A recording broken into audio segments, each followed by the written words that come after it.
শিক্ষার্থীবৃন্দ, আজকের আলোচনা ষষ্ঠ শ্রেণী, বিষয় গণিত, শিরোনাম স্বাভাবিক সংখ্যা ও ভগ্নাংশ। অনুশীলনী 1.1, প্রশ্ন নং 83।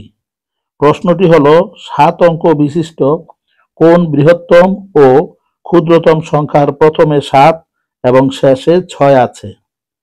তাহলে আমরা জানি 7 অঙ্কের বৃহত্তম সংখ্যা সমান 7টা 9 এবং 7 অঙ্কের ক্ষুদ্রতম সংখ্যা সমান 1-এর ডানে 6টি শূন্য।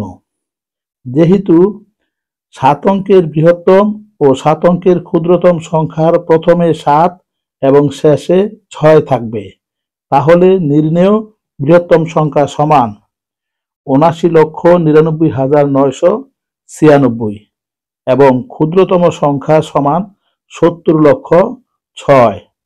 উত্তর: বৃহত্তম সংখ্যা 79,99,996 এবং ক্ষুদ্রতম সংখ্যা 70,06,000। ধন্যবাদ সকলকে।